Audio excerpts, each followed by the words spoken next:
Selamat pagi pendengar dan pemirsa.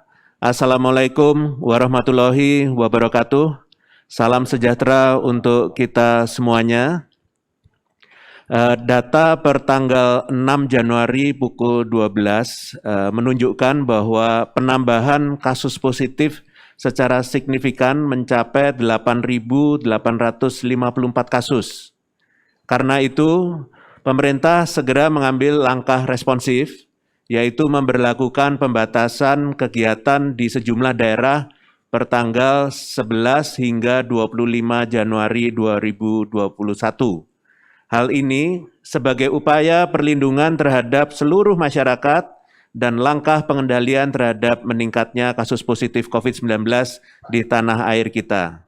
Di sini saya akan memandu jalannya konferensi pers ini yang akan disampaikan oleh Letnan Jenderal TNI Doni Monardo sebagai Ketua Satgas Penanganan COVID-19 sekaligus Kepala Badan Nasional Penanggulangan Bencana, dan juga oleh Ketua Komite Penanganan COVID-19 dan Pemulihan Ekonomi Nasional, Menteri Perekonomian Bapak Erlangga Hartarto melalui video conference. Baik keterangan pers terkait update pembatasan kegiatan masyarakat atau PPKM di berbagai daerah Jawa dan Bali akan disampaikan pertama oleh Bapak Erlangga dan akan disampaikan poin-poin penting dari kebijakan tersebut. Untuk itu kami persilahkan kepada Bapak Erlangga untuk memberikan beberapa poin penting dari kebijakan baru dari pemerintah. Mohon silakan Bapak Erlangga. Terima kasih yang saya hormati Pak Doni Monardo, Kepala Satgas COVID, yang kami hormati Prof. Wiku, dan teman-teman media cetak dan elektronik yang saya banggakan. Pertama, kami menyampaikan bahwa sesuai apa yang disampaikan kemarin di Istana terkait dengan kebijakan yang diambil pemerintah, ini pertama ditegaskan bahwa ini bukan pelarangan kegiatan masyarakat, yang pertama. Yang kedua, masyarakat tidak panik atau jangan panik. Yang ketiga, tentu kegiatan ini adalah mencermati perkembangan COVID yang ada. Kita lihat pada kondisi hari ini kasus aktifnya ada 112.593, kemudian yang meninggal ada 23.296, kemudian yang sembuh ada 652.513, tingkat kesembuhannya adalah 82,76%, dan tingkat kematiannya adalah 2,95%. Nah, salah satu yang kita lihat bahwa ini ada laju penambahan kasus per minggu, yang per Desember kemarin itu 48.434, nah ini per Januari ini sudah meningkat 51.986. Nah, kita melihat ada beberapa daerah zonasi yang kasusnya tinggi, sehingga ini semua berbasis pada data-data, dan kemudian secara level kabupaten kota ini juga sudah terinci, dan pemerintah melihat ada beberapa daerah yang tingkat bed occupancy ratio-nya adalah 62,8%.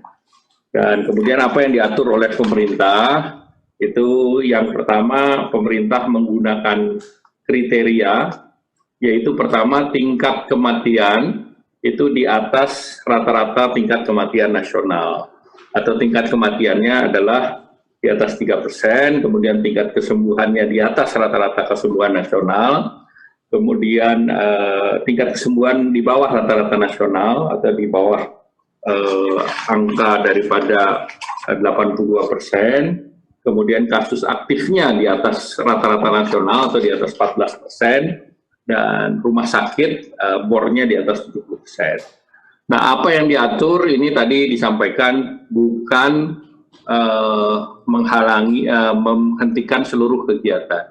Jadi kegiatan-kegiatan sektor esensial, baik itu bahan pangan, energi, ICT, keuangan, logistik, perhotelan, konstruksi, industri, pelayanan dasar, utilitas, Fitness, seluruhnya bisa berjalan. Dan ini diberlakukan tanggal 11 sampai 25 Januari dan instruksi daripada Menteri Dalam Negeri sudah diterbitkan dan beberapa gubernur di daerah tersebut akan memberikan surat edaran yang sudah menerbitkan kemarin di Bali dan hari ini direncanakan Gubernur DKI. Nah, pembatasan yang dilakukan adalah kerjanya work from home, kemudian 75%. Kemudian kalau kementerian sesuai dengan peraturan Menteri PAN-RB, kemudian mall dibatasi sampai jam 7, dine-in tetap dibolehkan sebesar 25%. Jadi artinya restoran tetap bisa dine-in 25%, dan sisanya tentu take away ataupun order. Kemudian sektor tempat ibadah 50%, fasilitas umum dihentikan, kegiatan sosial dihentikan, kemudian transportasi ada regulasi yang dibatasi, yang diatur oleh daerah masing-masing. Nah, kemudian daerahnya itu sudah ditentukan, yaitu berbasis kepada kota dan kabupaten, bukan keseluruhan provinsi Jawa ataupun Bali. Jadi khusus di DKI adalah seluruhnya. Jawa Barat yang dekat dengan DKI yaitu Bogor, Bekasi, kemudian juga Depok, dan Bandung, Cimahi, kemudian Banten adalah Tangerang Raya, Kabupaten Tangerang, Kota Tangerang, dan Kota Tangerang Selatan. Jawa Tengah adalah Semarang dan sekitarnya, kemudian Banyumas dan Surakarta, kemudian Yogyakarta adalah di Kota Jogja, Kabupaten Bantul, Kabupaten Gunung Kidul, Kabupaten Sleman, dan Kulon Progo. Jawa Timur, wilayah Surabaya dan sekitarnya, kemudian Jawa Timur, Malang Raya. Bali adalah di Kabupaten Badung dan Kota Denpasar. Jadi sekali lagi, ini tidak di seluruh wilayah, tetapi di kota-kota dan kabupaten yang memenuhi 4 kriteria yang telah disebutkan tadi. Demikian Prof. Wiku, terima kasih. Baik, terima kasih Bapak Erlangga. Jadi selanjutnya mungkin untuk elaborasi lebih detail, selanjutnya Ketua Satgas juga akan menyampaikan beberapa poin penting dan himbauan terkait operasionalisasi pembatasan kegiatan masyarakat ini yang akan berlaku dari tanggal 11 hingga 25 Januari 2021 nanti. Nah, untuk itu silakan Pak Doni untuk menyampaikan beberapa hal penting.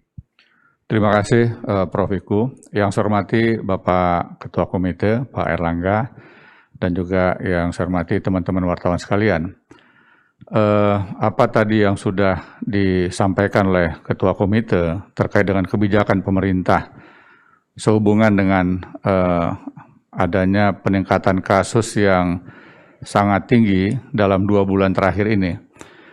Kemarin juga Bapak Presiden berulang kali menjelaskan pada sidang kabinet dan juga pada pengarahan kepada seluruh gubernur bahwa dalam tempo 2 bulan terjadi peningkatan 2 kali lipat kasus aktif yang pada awal November itu 54.000 orang dan pada hari kemarin itu telah mencapai lebih dari 110.000 orang dan sorenya dilaporkan oleh Satgas sudah mencapai 112.000 orang. Dan ini tentunya konsekuensinya adalah penambahan pasien di hampir semua rumah sakit.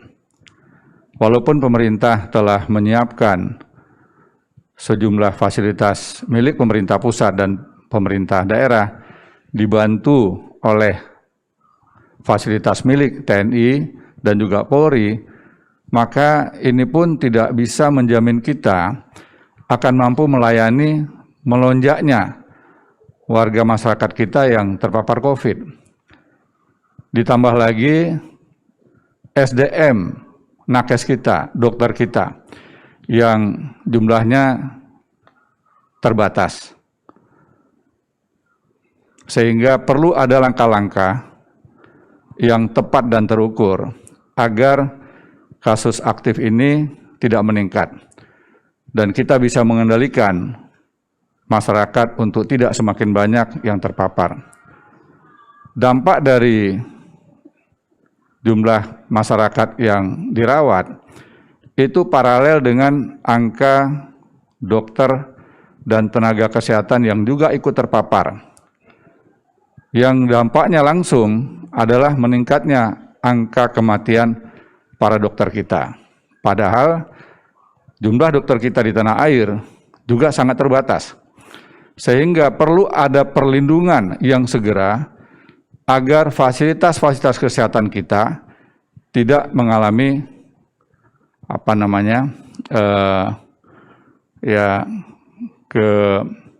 kepanikan.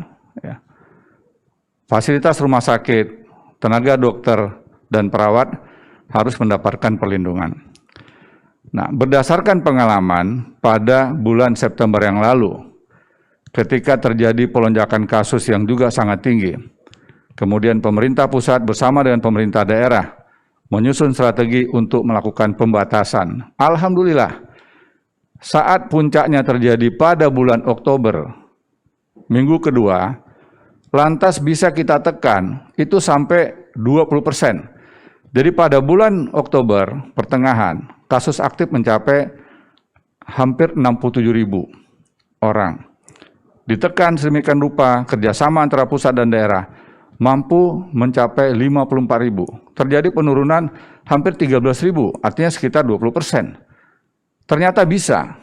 Nah, ini yang harus kita lakukan setelah kita melihat kasus aktif meningkat dengan pesat sekali, maka pemerintah pusat bersama dengan pemerintah daerah, didukung oleh seluruh komponen masyarakat, harus bisa bersama-sama melakukan berbagai upaya, berbagai langkah, pencegahan.